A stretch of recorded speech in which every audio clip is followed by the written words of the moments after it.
Всем привет! Сегодня рассмотрим портативную пишущую машинку Консул модели 224. Машинка выпущена в начале 60-х годов в Чехословакии и является детищем американской школы пишмаша.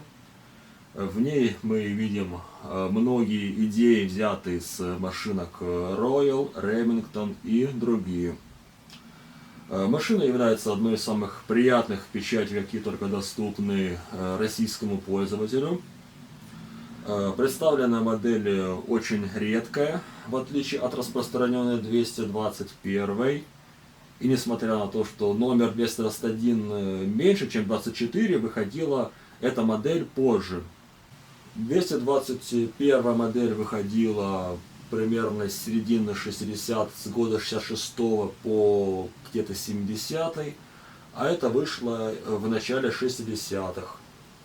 И на ней мы уже видим современную раскладку Ицукен, причем большинство машинок этой модели на русском почему-то вышли с какой-то вообще неадекватной раскладкой, но здесь видим и заводскую пайку, и современную раскладку. И родной мелкий шрифт с маркировкой Z. Разберем все функции машинки. Машинка выставлена на продажу. Информация о цене и прочее в объявлении. Итак, установка бумаги. Прикладываем лист бумаги на щиток каретки и прокручиваем вал от себя. Прижимаем бумагу планкой с двумя роликами. Перемещаем каретку в начало строки и можем печатать. На клавиатуре находятся все символьные клавиши. Здесь современная раскладка Ицукен, выбранная строго по ГОСТу. Две клавиши верхнего регистра. При нажатии на любую из этих клавиш сегмент с литерами опускается на строго определенную высоту и по валу ударяет верхний символ литерной колодки.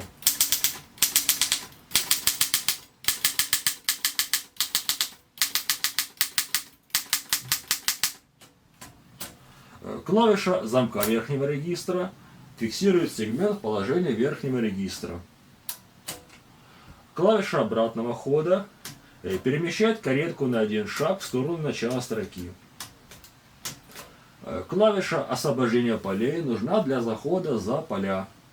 По умолчанию каретка движется строго по границам строки, которые устанавливаются с помощью полеустановителей.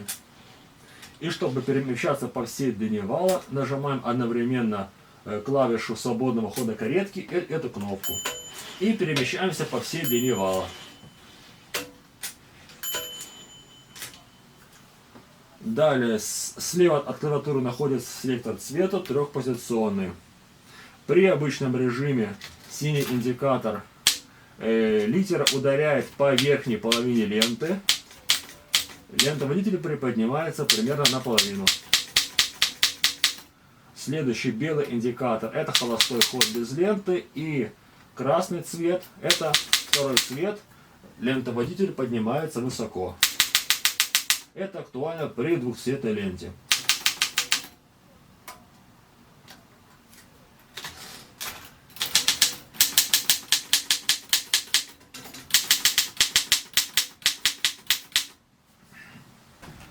Справа от клавиатуры находится механизм установки и гашения табуляции.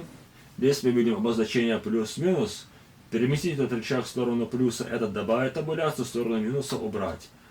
Допустим, нужно сделать остановку в этом месте. Я нажимаю его в сторону плюса и на клавишу Tab.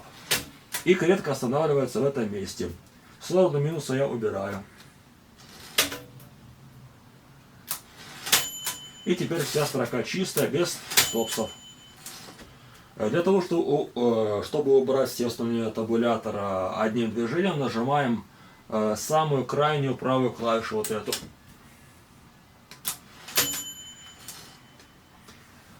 Далее на каретке находится интервальная ручка для перехода на следующую строку одним движением, таким образом.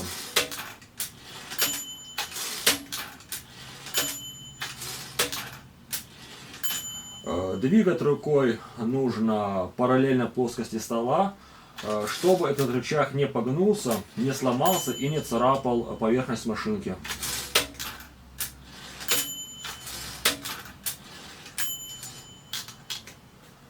Двойная клавиша свободного хода каретки слева и справа.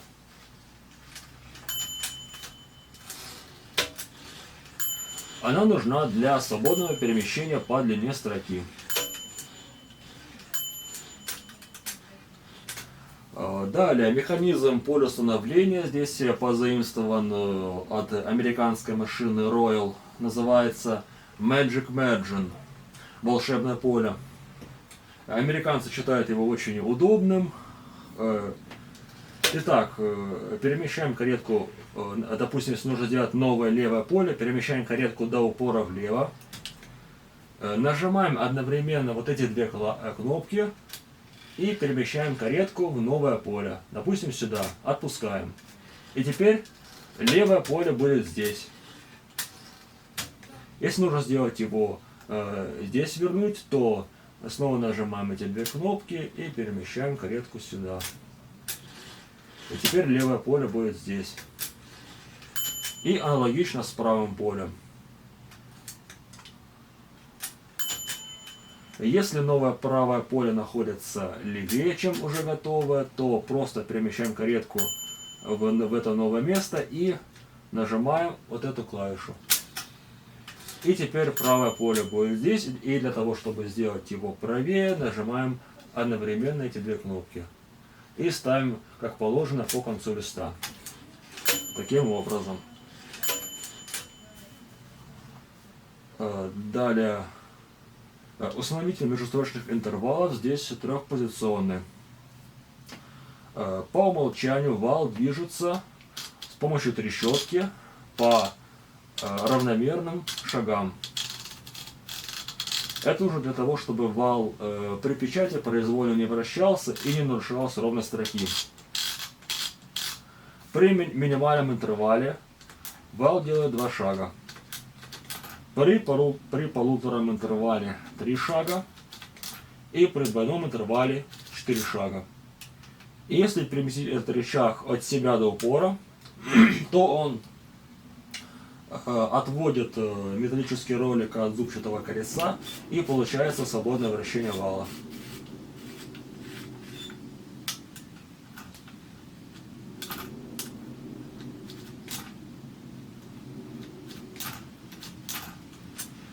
И эта функция дублируется с помощью кнопки на левой ручке вала.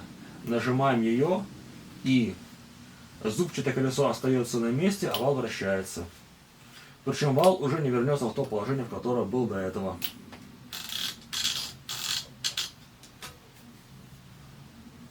На этом вроде все функции. Также щиток машинки снимается следующим образом. Под щитком видим 2 катушки с лентой. При печати лента наматывается на одну из катушек, в данном случае на левую катушку, и сматывается с другой катушки. Когда лента полностью намотается на эту катушку, то она натянет вот эту вот вилку, вот так вот где-то, и лента будет наматываться уже на правую катушку.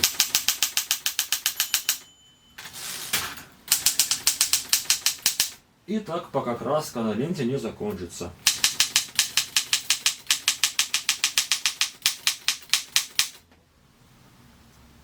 Также здесь есть такой малозаметный рычаг установления силы удара, который предлагает пользователю выбрать между скоростью и легкостью печати. Получается, если от себя, то будет печатать легче, а к себе тяжелее, но при этом литеры будут быстрее возвращаться в исходное.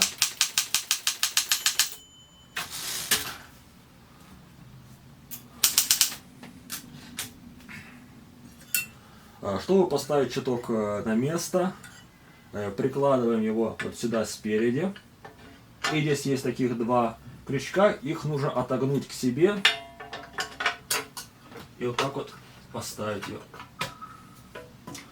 Корпус машины целиком выполнен из металла. причем металла не штампованного, а толстого литого.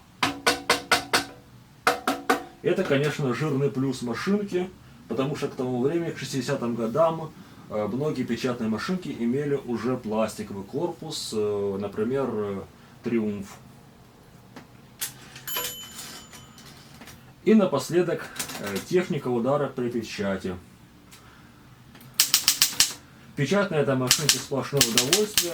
Ход очень легкий, с четкой отдачей. Машинка прекрасно подойдет и в качестве первой печатной машинки.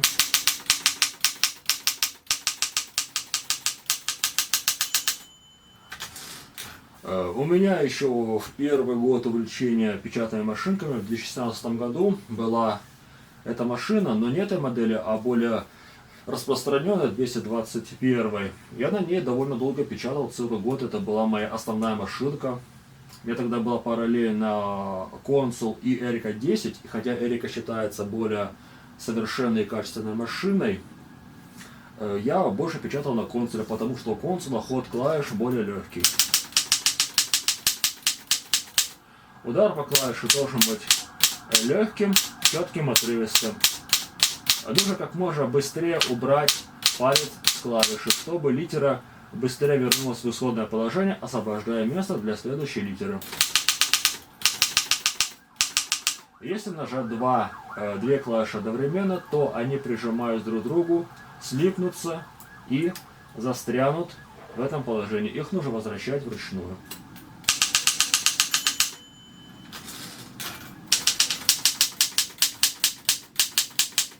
Также я сказал про функцию съема каретки. Если на модели 221 каретка снимается, для этого нужно открутить два винта слева и справа, то здесь имеется два рычага.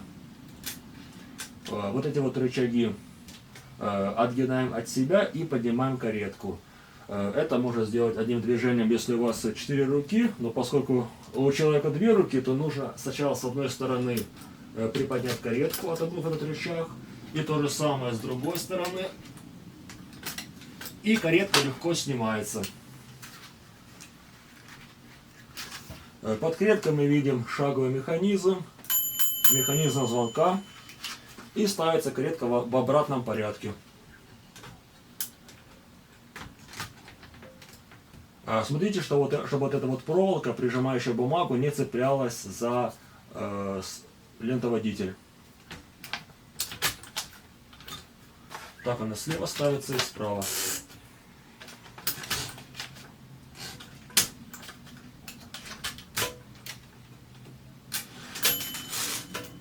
Все, поставил. Ничего особо сложного.